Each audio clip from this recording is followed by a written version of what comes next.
18. De quem é essa buceta? Um comentário feminista. Antes de ver o filme Ela Quer Tudo, de 1986, de Spike Lee, eu ouvi falar sobre ele. As pessoas me diziam: é negro, é engraçado, você não vai querer perder. Com toda essa conversa vindo especialmente de pessoas negras que nem vão tanto ao cinema, fiquei relutante, até desconfiada. Se todo mundo estava gostando, até pessoas brancas, havia alguma coisa errada. Esses foram os pensamentos que de início me impediram de ver o filme, mas não o evitei por muito tempo. Depois de receber cartas e telefonemas de pesquisadoras negras e amigos me contando sobre o filme, querendo conversar sobre se ele retrata uma mulher negra livre, peguei o caminho até o cinema. Não fui sozinha, fui com amigas, mulheres negras, Beverly, Ivete e Maria, para podermos conversar sobre o que assistíramos. Algo do que foi dito aquela noite no calor de nossa discussão justifica os meus comentários. Sendo uma espectadora de filmes apaixonada, especialmente pelo trabalho de cineastas independentes, encontrei muito a ser apreciado na técnica, no estilo e, de modo geral, na produção de Ela Quer Tudo. Foi bem revigorante ver na tela imagens de pessoas negras que não eram caricaturas grotescas, imagens que eram familiares, imagens que criativamente capturavam a essência, a dignidade e o espírito daquela qualidade elusiva conhecida como alma. Era um filme cheio de alma. Pensando a partir de uma perspectiva feminista, considerando suas implicações políticas, achei o filme muito mais problemático. No artigo Art vs. Ideology, The Debate Over Positive Images, Artes versus Ideologia, o debate sobre imagens positivas, publicado na Black Films Review, Salim Muwakil levanta a questão sobre se uma comunidade madura de afro-americanos pode permitir que julgamentos estéticos sejam baseados em critérios ideológicos e políticos, e comenta: os nacionalistas culturais negros dos anos 1960 e 70 demonstraram novamente o efeito sufocante que tais exigências ideológicas têm na expressão criativa. Suas várias proscrições e prescrições abortaram um movimento histórico fértil de promessas. Parece claro que os esforços para subordinar o profundo e penetrante processo criativo das pessoas negras ao movimento ideológico sufoca a vitalidade criativa da comunidade. Enquanto enfaticamente afirmo que julgamentos estéticos não deveriam alicerçar-se somente em critérios ideológicos e culturais, isso não significa que tais critérios não possam ser usados em conjunto com outras estratégias críticas para avaliar o valor geral de determinado trabalho. Envolver-se numa discussão crítica de tais critérios não implica desvalorização. Negar a validade de uma crítica estética que englobe o ideológico ou político é mascarar a verdade de que todo trabalho estético incorpora o político, o ideológico, como parte da sua estrutura fundamental. Nenhum trabalho estético transcende a política ou a ideologia. Não por acaso o filme Ela Quer Tudo foi divulgado, comercializado e comentado em resenhas e conversas de forma a levantar questionamentos políticos e ideológicos tanto sobre o filme quanto sobre a resposta do público. O filme era uma história de mulher? O filme representava uma imagem radicalmente nova da sexualidade da mulher negra? É possível um homem realmente contar a história de uma mulher? Uma espectadora colocou a seguinte questão para mim: Nola Darling é uma mulher livre ou só uma puta mesmo? Essa frase foi escrita exatamente assim numa carta para mim de uma professora negra que ensina sobre filmes, que escreveu ainda que estava esperando por uma resposta feminista. Não houve nenhuma resposta feminista mais ampla ao filme, exatamente por causa da esmagadora celebração pública daquilo que era novo, diferente e empolgante nesse trabalho. Dado o antifeminismo difundido na cultura popular, na subcultura negra, uma crítica feminista poderia ser simplesmente desconsiderada com agressividade. Porém, para pensadoras feministas, evitar a crítica pública é diminuir o poder do filme. É um testemunho desse poder que nos obriga a pensar, refletir e nos engajar com a obra completamente. A versão cinematográfica de A Cor Púrpura, de Alice Walker, evocou mais discussão entre pessoas negras sobre questões feministas, machismo, liberdade de expressão sexual, violência masculina contra mulheres, etc., do que qualquer trabalho teórico e ou político de pesquisadoras feministas. Ela Quer Tudo gerou uma resposta similar.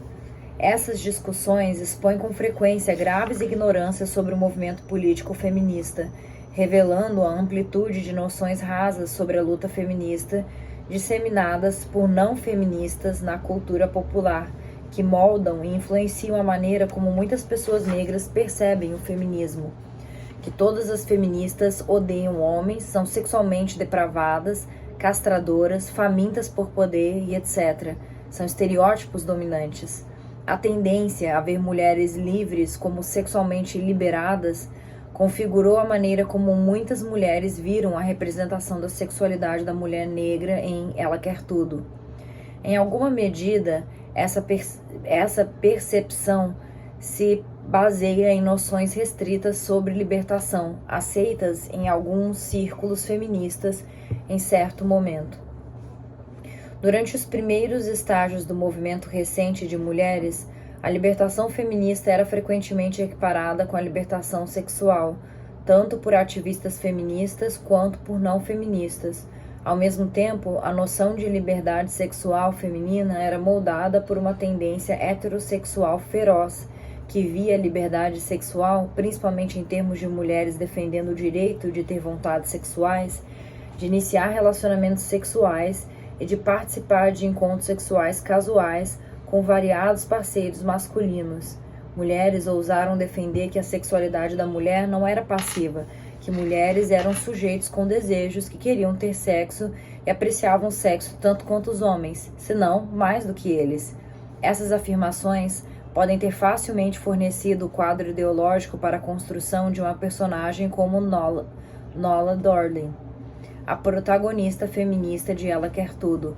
Nola expressa mais de uma vez a sua avidez e disposição em ser sexual com homens, bem como o seu direito de ter inúmeros parceiros. Superficialmente, Nola Darling é a personificação perfeita da mulher como sujeito desejante, uma representação que desafia noções machistas da passividade sexual da mulher. É importante lembrar que, desde a escravidão, mulheres negras têm sido representadas no pensamento racista branco como sexualmente assertivas, embora essa visão contraste severamente com a ênfase na castidade, na monogamia e no direito de um homem iniciar o contato sexual na cultura negra, uma visão mantida principalmente entre as classes médias. Irônica, infelizmente, o desejo sexual de Nola Darling não é representado como um gesto autônomo, como um desejo independente por expressão sexual, satisfação e realização.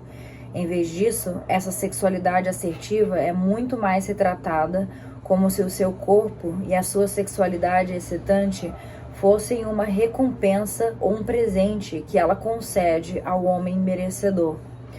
Quando o fisiculturista Greer Childs conta a Nola que a foto dele vai aparecer na capa de uma popular revista masculina, ela responde tirando a roupa, oferecendo seu corpo como um símbolo de sua consideração.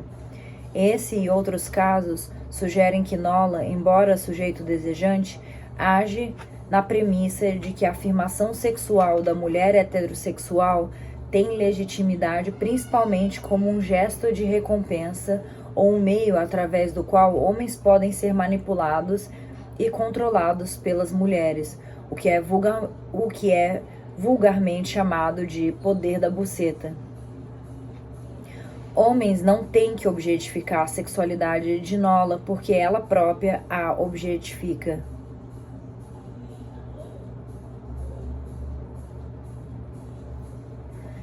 Ao fazer isso, sua personagem se torna a projeção de noções machistas estereotipadas sobre uma mulher sexualmente assertiva. Ela não é de fato livre.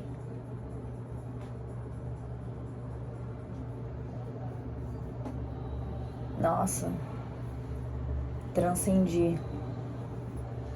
Então, se eu não estou errada, o que a Bell Hooks está dizendo aqui é que quando a sexualidade é usada puramente pelo desejo do indivíduo, para saciar o desejo do indivíduo, aí é uma sexualidade livre. Se você vai, por exemplo, transar para manipular, né, através do poder da buceta, isso já é objetificar este poder, né, da buceta, e isso é ter uma atitude com objetivo, né, não livre. Se eu não entendi errado, seria isso. Ao mesmo tempo que Nola não é sexualmente passiva, sua principal preocupação é agradar a cada parceiro. Embora sejamos levados a acreditar que ela gosta de sexo, sua realização sexual nunca é a preocupação central.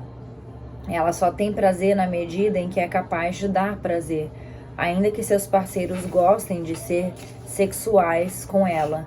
Eles se incomodam com o desejo dela de fazer sexo frequentemente com vários parceiros. Eles veem o desejo sexual dela como anormal. Mars, um dos parceiros, diz: todos os homens querem mulheres loucas na cama, a gente só não as quer como esposas. Este comentário ilustra os estereótipos machistas sobre a sexualidade da mulher que moldam as percepções de Mars sobre Nola. Quando Jaime, outro parceiro, sugere que Nola é doente, evocando estereótipos machistas para rotulá-la como insana, depravada, normal, Nola não responde afirmando que é sexualmente livre. Em vez disso, internaliza a crítica e procura ajuda psiquiátrica. Ao longo do filme, ela é extremamente dependente das percepções masculinas sobre a sua realidade. Na falta de autoconsciência e autocrítica, ela explora a sua sexualidade somente quando obrigada por um homem. Se Nola fosse sexualmente livre, não haveria nenhuma necessidade de se justificar ou se defender contra as acusações masculinas. É só depois de os homens fazerem os seus julgamentos que ela começa o processo de vir a ter consciência. Até aquele ponto, sabemos mais sobre como os homens a veem no filme do que sobre como ela vê a si mesma. Em grande medida, o foco do filme não está em Nola, mas em seus parceiros homens. Assim como eles são o centro da atenção sexual, também são as personalidades centrais no filme. Ao nos dizer o que pensam sobre Nola, dizem muito mais sobre eles mesmos, seus valores, seus desejos. Ela é o objeto que estimula o discurso. Eles são os sujeitos do discurso. Os narradores são masculinos e a história é centrada no masculino, uma narrativa patriarcal tendenciosamente masculina. Como tal, ela não é progressista nem quebra com a representação tradicional da sexualidade da mulher nos filmes. Ela quer tudo, pode ocupar o seu lugar junto com o corpo crescente de filmes contemporâneos que alegam contar histórias de mulheres ao mesmo tempo que privilegiam narrativas masculinas. Filmes que estimulam o público com versões sobre a sexualidade da mulher que não são realmente novas ou diferentes, como Paris, Texas, por exemplo. Outro filme aclamado recentemente, Mona Lisa, objetifica a feminilidade e a sexualidade da mulher negra da mesma forma. De modo geral, são os homens que falam em Ela Quer Tudo, enquanto Nola aparece em perspectiva e foco unidimensionais, aparentemente mais preocupada com seus relacionamentos sexuais do que com qualquer outro aspecto da sua vida. Os personagens masculinos são multidimensionais. Eles têm personalidades. Nola não tem nenhuma personalidade. Ela é rasa, oca, vazia. A sua única reivindicação à fama é que ela gosta de transar. Na imaginação pornográfica masculina, ela poderia ser descrita como pura buceta, que quer dizer que sua habilidade de desempenhar sexualmente é o aspecto central e definitivo de sua identidade.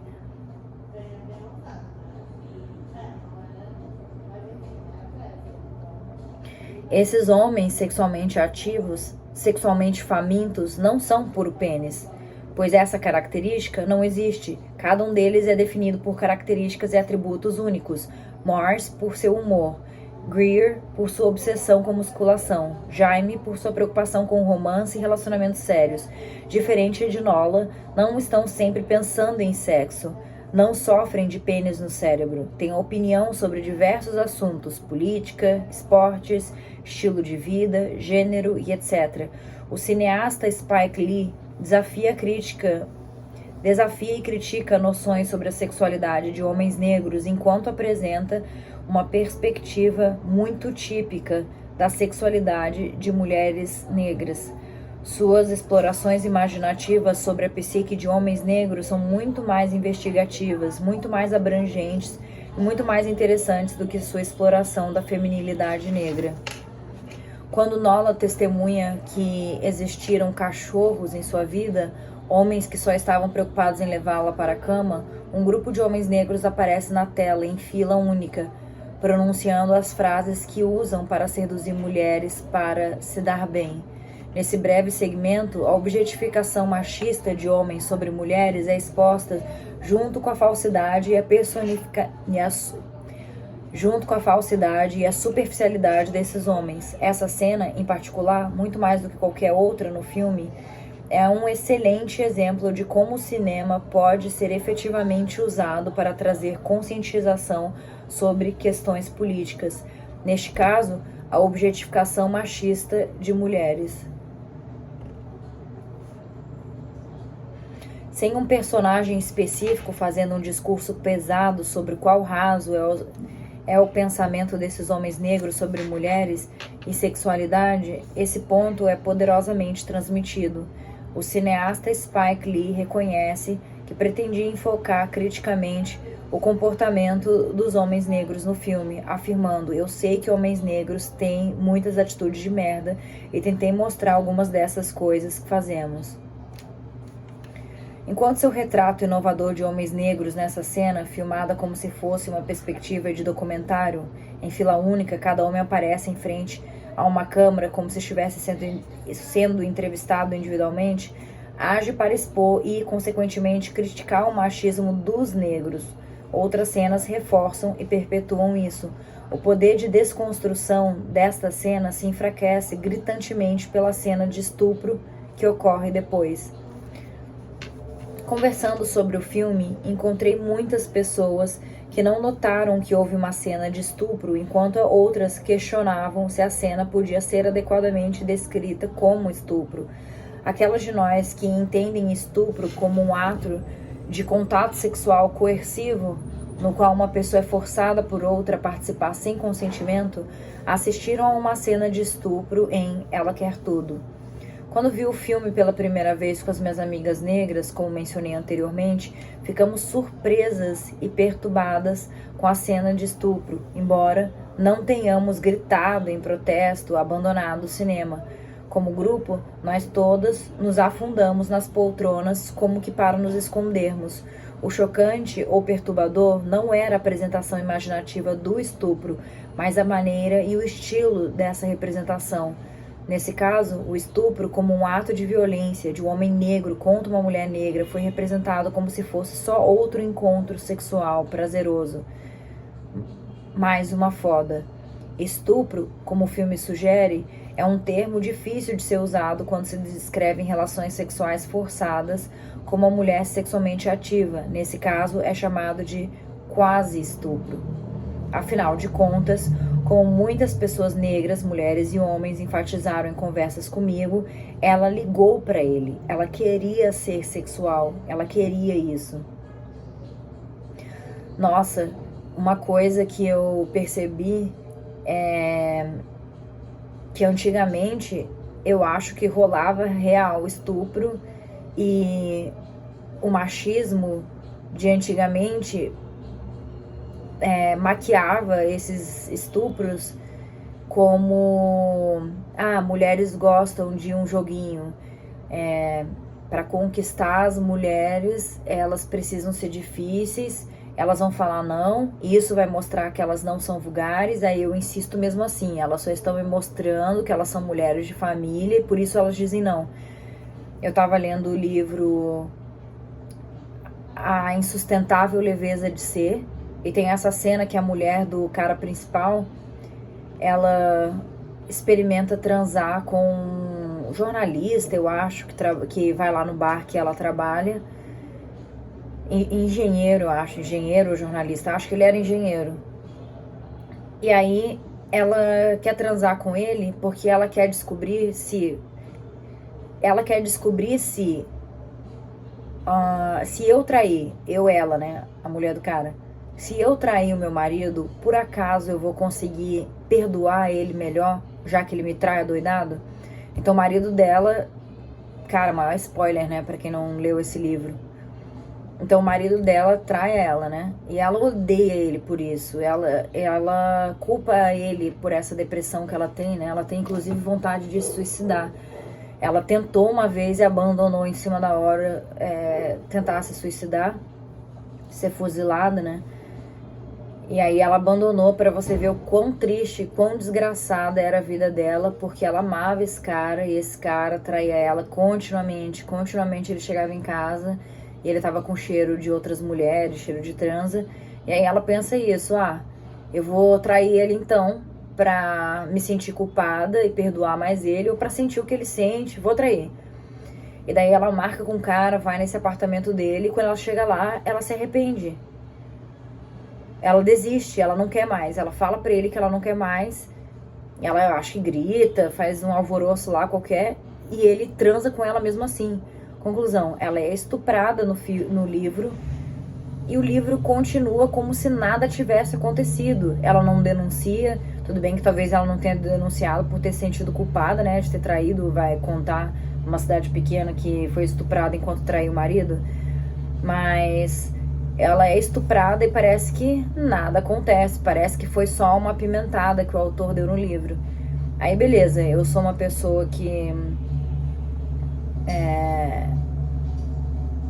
não teve infância e juventude, então não assisti um monte de filme clássico aí que a galera assistiu. Aí eu fui assistir tarde, recente, o filme, eu acho que chama Interestelar. É desse cara, né, que mata robôs, que uma empresa pede pra ele, alguma coisa assim. E daí essa mulher robô, a mesma coisa.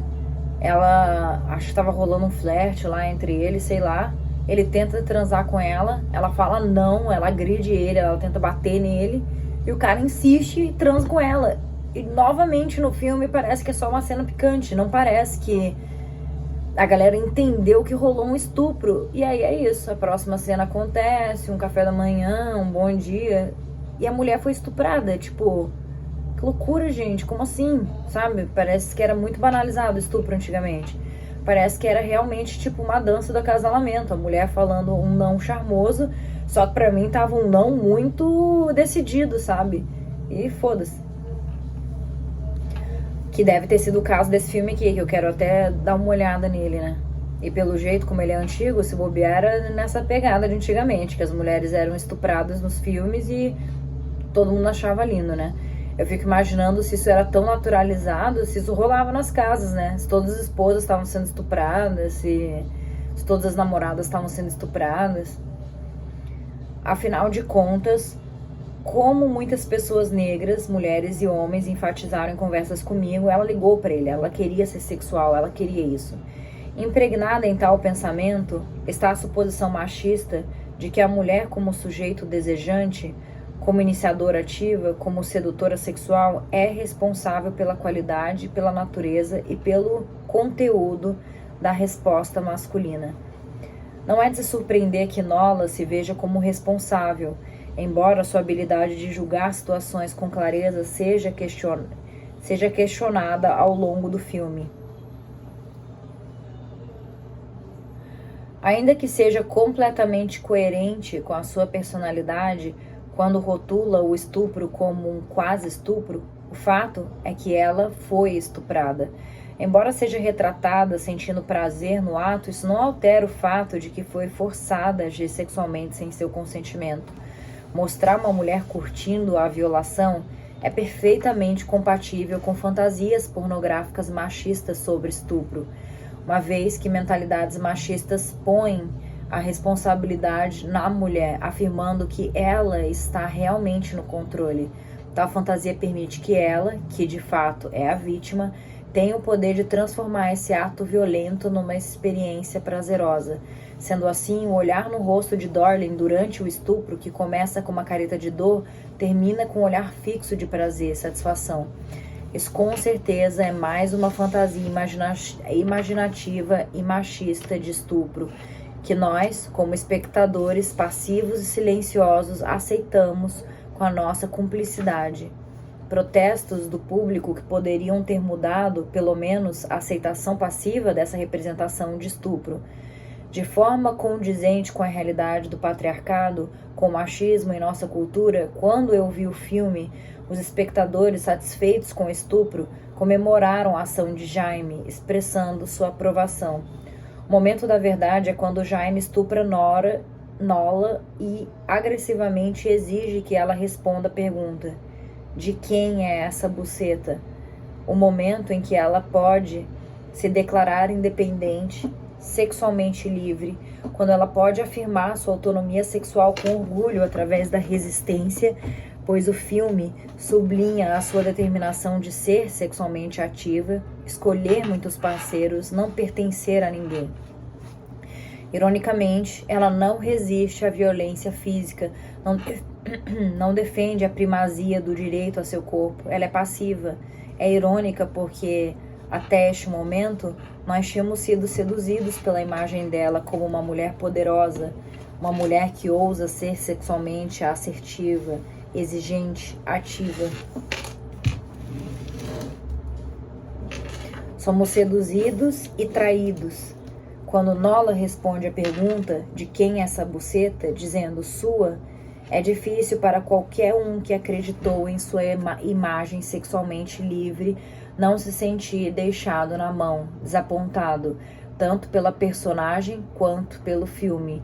De repente, não estamos testemunhando um questionamento radical da passividade sexual da mulher ou uma celebração da autoafirmação sexual da mulher, mas a reconstrução do mesmo velho conteúdo machista de uma forma nova e mais interessante.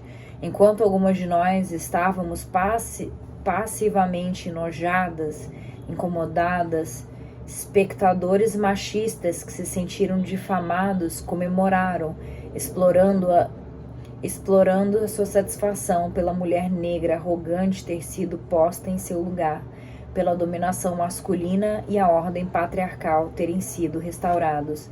Depois do estupro, Nola para de ser sexualmente ativa e escolhe ficar num relacionamento monogâmico com Jaime, o parceiro que a coagiu.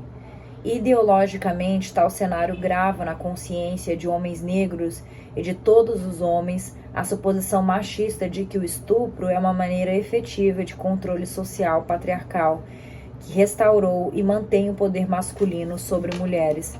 Ao mesmo tempo, isso sugere às mulheres negras e a todas as mulheres que ser sexualmente assertiva pode levar à rejeição e à punição. Numa cultura em que a mulher é estuprada a cada 18 segundos, em que há uma enorme ignorância sobre o estupro, em que o patriarcado e as práticas machistas promovem e toleram o estupro de mulheres por homens como uma forma de manter a dominação masculina, É perturbador testemunhar essa cena, não só porque reforça estereótipos perigosos, uma questão central é a de que mulheres gostam de estupro, mas porque sugere que o estupro não tem consequências severas e graves para as vítimas. Sem aconselhamento nem apoio, Nola restabelece o seu eu normal, autoconfiante, ao fim do filme. Em silêncio sobre a sua sexualidade ao longo do filme, ela de repente fala: é ela quem vai chamar o estupro de quase estupro, como se não fosse realmente grande coisa. Entretanto, é o estupro que muda a direção do filme e da autoexploração ficcional de Nola Darling. Como uma expressão de sua autoafirmação recém-adquirida, ela calmamente denuncia o quase estupro, explica que o relacionamento com Jaime não funcionou, enquanto enfatiza seu direito de se autodefinir independentemente. Sem a bravata e o entusiasmo que caracterizam as suas ações anteriores, essas declarações não dispersam o sentido dominante de que testemunhamos uma mulher de quem o poder foi retirado, e não uma mulher alcançando o poder. Isso parece se reafirmar quando a escolha de Nola de verdadeiramente se autodefinir significa que ela não vai ficar sozinha, sem parceiro sexual. Perfeitamente ao contrário de A Cor Púrpura, em que o relacionamento homossexual entre mulheres é representado como uma fonte de afirmação mútua, erótica, não exploratória, que serve como catalisador do autodesenvolvimento, a sexualidade lésbica em Ela Quer Tudo é negativamente representada. Não significa uma alternativa à prática heterossexual destrutiva. A personagem lésbica é predatória, um cachorro, tanto quanto qualquer homem. Claramente, Nola não acha difícil rejeitar indesejáveis avanços sexuais de outra mulher, afirmar os direitos de seu corpo e suas preferências. Totalmente identificada com o olhar masculino, ela não valoriza suas amigas mulheres. Embora sejam personagens subdesenvolvidas no filme, as duas amigas são cativantes e interessantes. A aparente dedicação e disciplina que a baixista demonstra com relação à sua música permanece em forte contraste com a abordagem apática de Nola com a sua própria arte, pois a baixista parece confortável com a sua autonomia de um jeito que Nola não é. A autonomia não é representada para Nola como uma escolha de valorização da vida, de empoderamento. A sua decisão de se autodefinir a deixa em um vácuo, tão vazia quanto apareceu no começo, sem a esperteza que evocara em seu papel de vamp. No fim do filme, nós a vemos sozinha, enrolada em suas cobertas, uma imagem familiar que não sugere transformação. Será que é para imaginarmos que ela deixou de desejar o todo que tanto queria? Será que é para pensarmos que o tudo tem múltiplas implicações? Afinal, que pode não ser sexo, mas um senso de autoconhecimento que ela deseja? Ela fez sexo ao longo do filme. O que ela conseguiu foi um senso de autoconhecimento que lhe permite ser completamente autônoma e sexualmente assertiva, independente e livre. Sem um senso de autoconhecimento firme, as tentativas de se tornar um sujeito desejante, ao invés de objeto, são fadadas ao fracasso.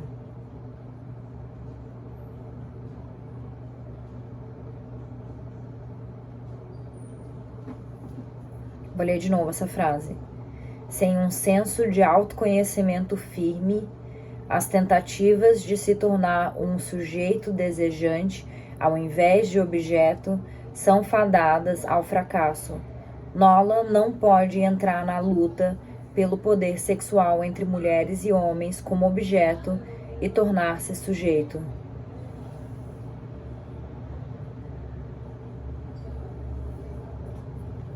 O desejo sozinho não é suficiente para fazer dela sujeito, para libertá-la. O filme mostra esse ponto, mas isso não é nenhuma revelação. Uma imagem nova que ainda não vimos em filmes é a mulher negra desejante que prevalece, que triunfa. não dessexualizada, sozinha, mas junta, em todo o sentido da palavra. Em sua introdução a Women and Their Sexuality in the New Film. Mulheres e a sua sexualidade em novo cinema.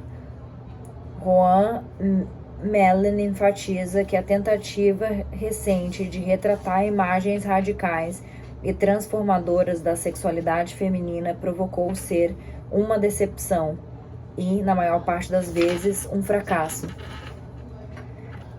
A linguagem das mulheres independentes pode ser permitida com relutância, mas a substância permanece inalterada. Se as afirmações da boca para fora fornecem um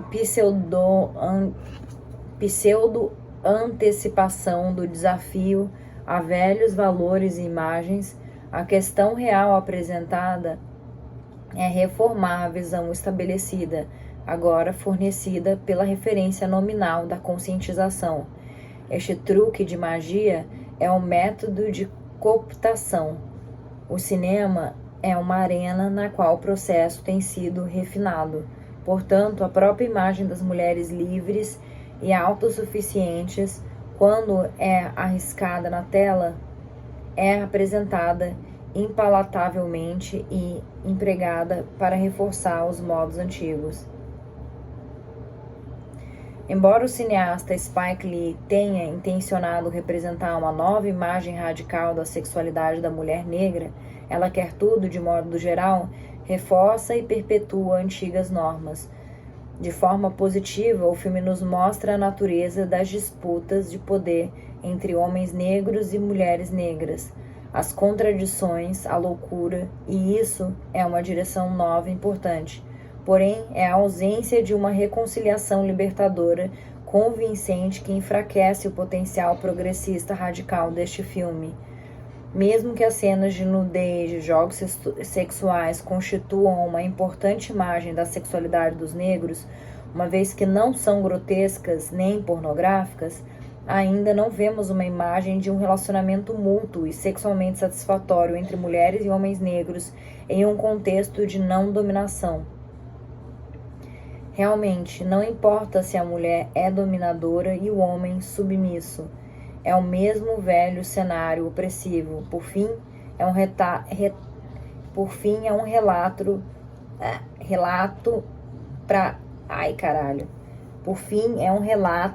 patriarcal, no qual a mulher não emerge triunfante, realizada.